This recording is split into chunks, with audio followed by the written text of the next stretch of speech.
There was a question, what's my role in the Armenian wine industry? Okay, I like that question. My major role is that I'm a very large consumer of the Armenian wine industry. I think it's a fascinating story. I think this is a country where, by all accounts, it all started. This is where it began. This is where the Vitis vinifera was first domesticated some 8,000 years ago. This is the oldest winery. You've heard all the stories. In the last 10 years, there's been such an incredible rebirth of the wine industry in this country. And that's a fascinating story, actually. If you look how that happened, and it's not planned, there was no master plan. Different people from different parts came, and some local, but mostly from outside, came and planted vineyards and started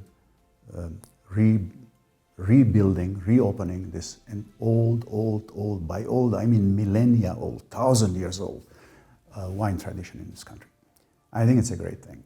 And now there are wines produced here in Armenia by indigenous Armenian grapes, which I will hold up against any European wine.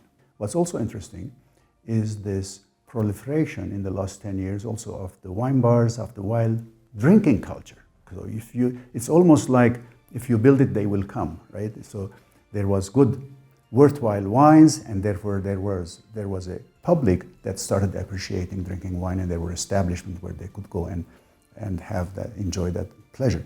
If you look at entire Sarian Street right now, or the Cascade where Wine Republic is and down, it's fantastic. There was no such thing 10 years ago. This is all new. And I think it's an epic story of how all this came about. I think it can go only further up. The only limitation for Armenian wine is going to be enough grapes, enough land to plant grapes. Land is limited.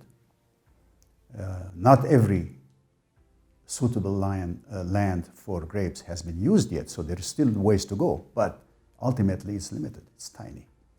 So I think the vintners here have to focus on very high-end quality wines rather than mass production. That's why I'm against this certain types of wines here which are just bulk. That's not the future of Armenia. We have to focus on quality. We're talking about generation change, and not just one, but a few. And I think one of the most critical things in this next coming generations is exposure to the world. Let them go see how things are done. Now, I think young Armenians should try and build bridges. This is the most important thing I can tell them. Build bridges. Don't remain isolated. Don't remain blocked. Okay, this blocked mentality is not good. All kinds of bridges can be built with the rest of the world. And we are good at it.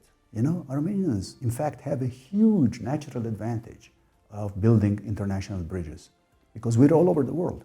And now the diaspora is coming here, Armenians are beginning to travel outside. That bridge building should become much easier than it's ever been before, ever in the history of this country. Once people realize how good it could be, with just a few basic changes in attitudes, essentially, then it will be. The role of the diaspora is kind of a difficult subject because the diaspora has to come here and engage this country. Coming here and starting businesses helps. Coming here and setting examples helps. Coming here and bringing something, a new way of thinking helps.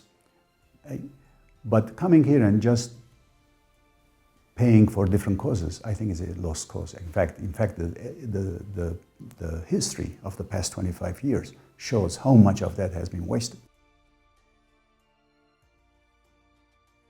Open your mind, open your eyes. Don't look just at what's here.